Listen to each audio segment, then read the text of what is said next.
यानी कंपनी ये कहती है कि अगर हमको जब मन करेगा तब हम आपको निकाल देंगे, इसका आप पर कोई कंट्रोल नहीं। नहीं, इस पे आपको कोई कंट्रोल नहीं। अच्छा, मतलब कहती है कि नहीं हम अपने यहाँ से कटवाएंगे, लेकिन वो काटती है आपके अकाउंट से। जी हाँ। तो उस समय हमको भैया सैमसंग इलेक्ट्रिक कंपनी है, वहाँ पे हमको 6,000 रुपया दे रही थी अप्रेंटिसशिप।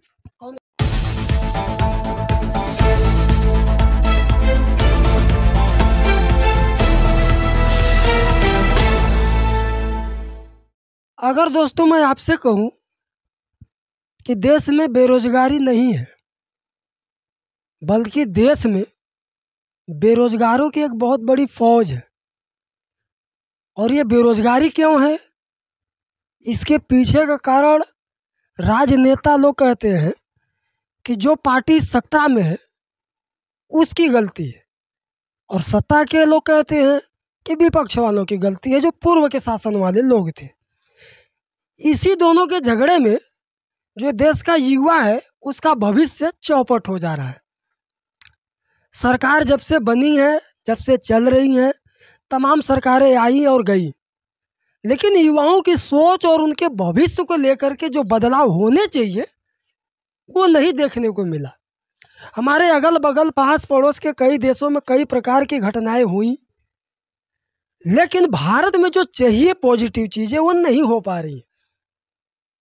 बगल में चाइना हमसे पीछे आज़ाद हुआ, आज उसकी स्थिति क्या है पूरी दुनिया देख रही है।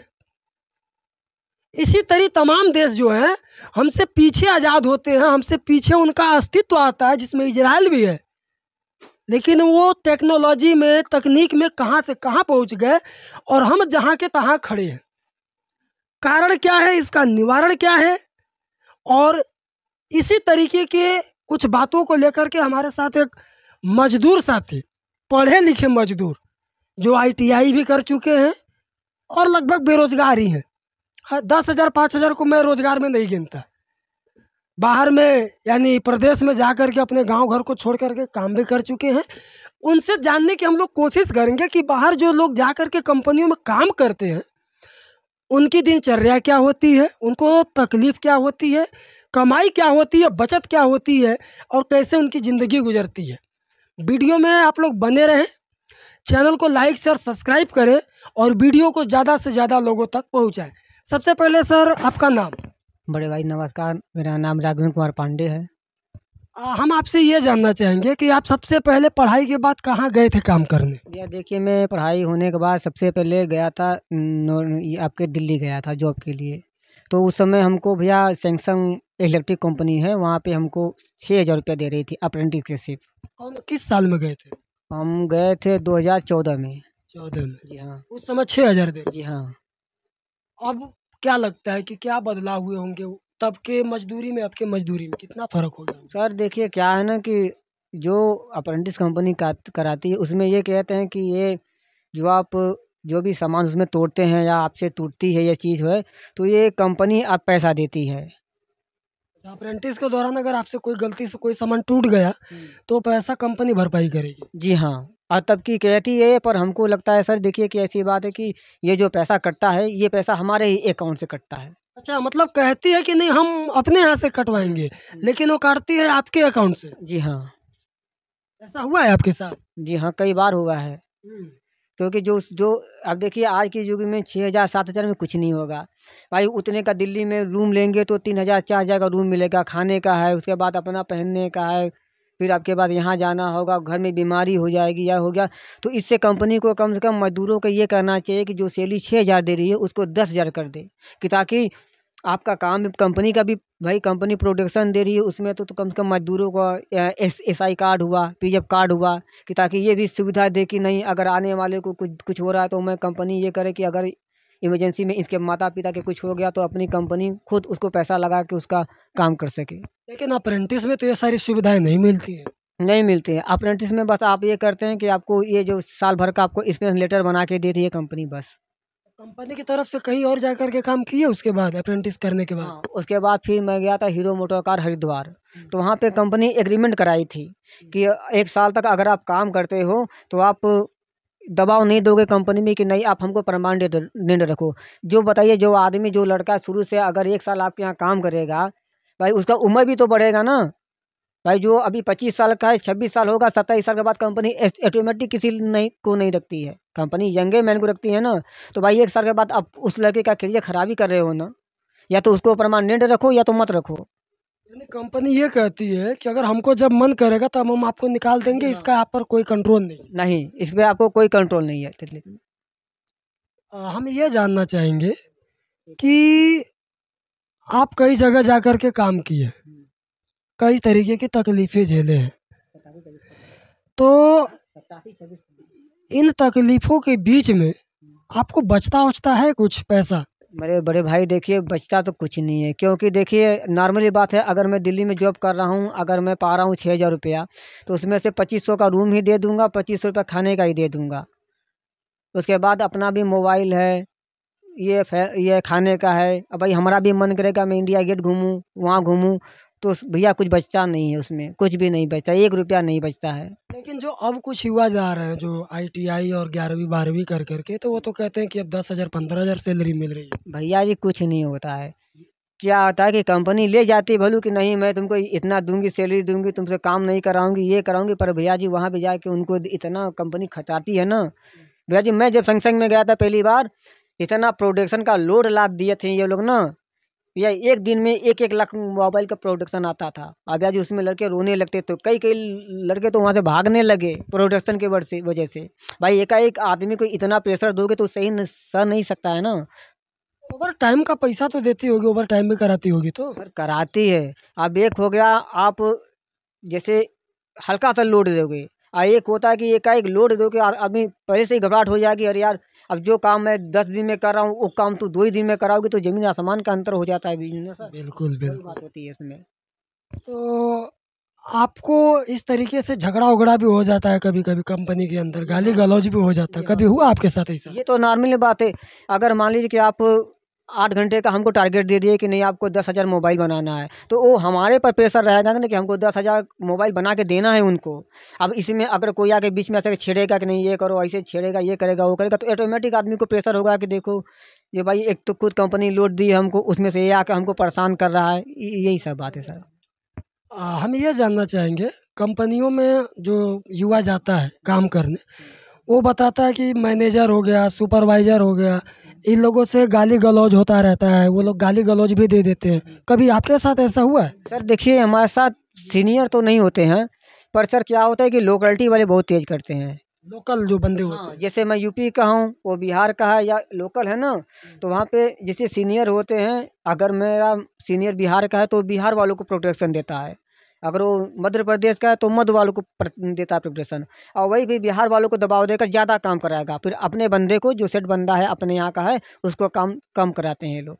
जो प्राइवेट कंपनियां वर्करों के साथ जो दुर्व्यवहार करती हैं, और सरकार में कई नेता हैं, कई ऐसे लोग हैं जो कहते हैं कि इन प्राइवेट कंपनियों को इतना हक ही नहीं है, तो आपकी क्या मांग है? क्या आप सरकार में बैठे लोगों से चाहते हैं कि किस तरीके की कंपनियां मजदूरों के साथ व्यवहार करें? कुछ देखिए सर, मैं चाहता हूँ कि जो भी कंपनी हो एक मेजॉरिटी बना के, जैसे वर्करों को ये ना समझे कि नहीं ये गरीब वर्कर हैं, इनको अपने बराबरी में लेवल में लेके चलें। ये ना समझे कि मैं कंपनी का मालिक हूँ, ये कंपनी का नौकर है।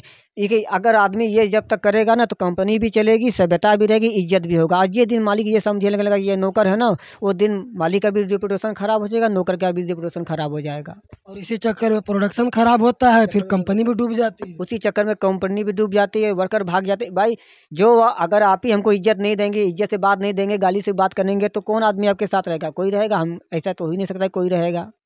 देश के अन्य शहरों में जैसे गुजरात हो गया, हैदराबाद हो गया, सूरत हो गया, अहमदाबाद हो गया, ऐसे बहुत बड़े बड़े शहर हैं, वहाँ पर पे जो बताया जा रहा है कि दिल्ली के मुकाबले वहाँ पे सैलरी अच्छी है। आपको क्या लगता है कि सही है? सर देखिए ऐसा है कि मैं तो कई जगह में गया, मैं उत्तराखंड में भी किया हूँ, हरियाणा में भी किया हूँ, राजस्थान में भी किया हूँ, गुजरात में भी किया हूँ, फिर आपके देहरादून में भी किया हूँ। क्या डिफरेंस देखने को मिला सैलरी को लेकर के? सर देखिए क्या है ना कि जैसे दिल्ली में रेट कम है। जो आदमी दिल्ली में ये है कि जैसे मैं 500 का काम कर रहा हूँ तो कोई और आके उसको 250 में कर देगा, अच्छा, दूसरा व्यक्ति। इसलिए वहाँ का थोड़ा वैल्यू जो गिर गया है, भाव गिर गया है, वैल्यू वहाँ का गिर गया। गिर गया है। और जगह जैसे आपका औरंगाबाद हुआ या कहीं और हुआ, बॉम्बे सूरत वगैरह। बम्बई सूरत है तो वहाँ पे पैसा देती है। जैसे खासकर कंपनी जैसे मारुति सुजुकी हुई, हीरो होंडा हुई, यमहा हुई, तो ये सब कंपनियाँ 17,000 18,000, मारुति सुजुकी 30,000 देती है।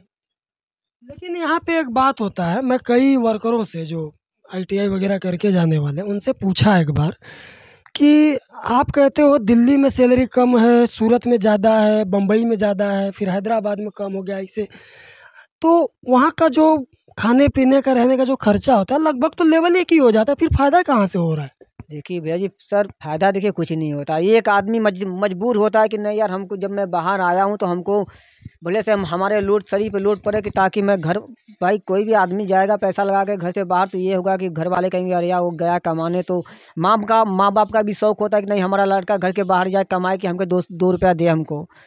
तो भाई उसी लालच में जाएगा, जब जानेगा कि मेरी सैलरी 5,000 है तो अब माँ बाप से नहीं ना कहेगा कि नहीं मैं ओवर टाइम करता हूँ या खाया नहीं हूँ, तो बेचारा वो मजबूरी में अपना ओवर टाइम करता है कि ताकि इसे ये ना लगे कि हमारी मैं माँ बाप को 2 रुपया दे नहीं पा रहा हूँ। तो आप जितने दिन से काम कर रहे हैं, आप कितने साल हो गए लगभग, आपको पढ़ाई छोड़ने के बाद कितने साल हो गए काम करते हैं? सर हमको पढ़ाई छोड़े हुए 2014 में मैं जॉब किया था, पहली बार सैमसंग गया था, उसके बाद फिर वो इसे लेके 2020 तक किया था। तो क्या बना पाए आप अपने पैसे से, खुद के दम से? कुछ नहीं बना, बचता ही नहीं है, बचता नहीं, बाहर में कुछ नहीं बचता है। जितना तो इससे तो अच्छा मैं मानूंगा कि मैं अगर अपने घर पे रह के अपने भैंस गैया का गोबर फेंकता ना तो इससे ज़्यादा मैं कमा लेता। लेकिन समय तो बर्बाद हो गया। समय बर्बाद हुआ, कोई फ़ायदा नहीं है। हम लोग ITI किए, ये ITI करने से हमको बहुत फ़ायदा होगा, ITI करने से कुछ फ़ायदा नहीं होता है। अभी फिर भी भीड़ लगी है ITI डिप्लोमा करने वालों की। लगी, अभी आज ही रोजगार मेला लगा था, कम से कम 200-250 लड़के गए होंगे। अब उसमें से 200-250 लड़के में से कितने लोगों का हुआ होगा वो भगवान जाने। पढ़ाई करने के टाइम तो कम से कम 1,00,000, 1.5 लाख, 2 लाख लग जाता है। कमाई की बात आती है तो वही 2 लाख रुपया कमाने में उनको 4 साल लग जाएगा। हाँ, क्योंकि जानते हैं आपको कितना लगा था ITI कंप्लीट करने में? मतलब पैसा देने में? हाँ, पैसा मतलब ITI कोर्स पूरा करने में 40,000 रुपया दिया था। कमाई 40,000 करने में कितना टाइम लग गया होगा? अरे कमाई उतना करने में हमको कम से कम 3-4 साल लग गया। 40,000 ही बचाने में। अब आप ही सोच ले, 6,000 रुपया हमको सैमसंग कंपनी दे रही थी साल भर की, उसमें क्या बचा हमको? कुछ भी नहीं बचा हमको। अच्छा, जो लोग ये अंधेपन में पड़े हैं, इनकी सोच जो बनी है कि हम ITI कर लेंगे, डिप्लोमा कर लेंगे और पॉलिटेक्निक कर लेंगे तो हम अच्छा खासा कमाई करेंगे, और वो पढ़ करके जा करके वही लेबराई कर रहे हैं, उनके लिए कोई संदेश आपका खास?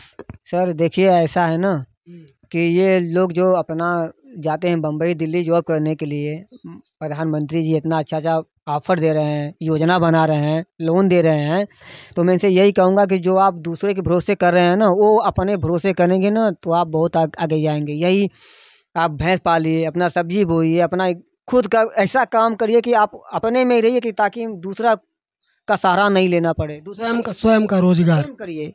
मैं चाहता हूं कि जितने भी भाई लोग हैं वो अपना खुद का रोजगार करें। माननीय प्रधानमंत्री जी आवास दे रहे हैं, इतना अच्छा आपको लोन दे रहे हैं कि ताकि आप बकरी पे लोन लीजिए, गाय पे लीजिए, भैंस पे लीजिए, कि आगे आप ये रहेंगे कि आप अपने मेहनत पे काम करेंगे तो आगे चीन अमेरिका राष्ट्र क्यों आज आगे है? क्योंकि वो अपने मेहनत पे भरोसा करते हैं, दूसरे देश पे भरोसा नहीं करते हैं। अगर ये लोग भी अपने भरोसा करने लगे ना तो आज मेरा भी इंडिया बहुत बहुत आगे जाएगा। तो दोस्तों, आप लोगों ने देखा कि जो युवा पढ़ लिख करके इस भ्रम में पड़ा है कि वो अच्छे खासे कमाई कर लेगा।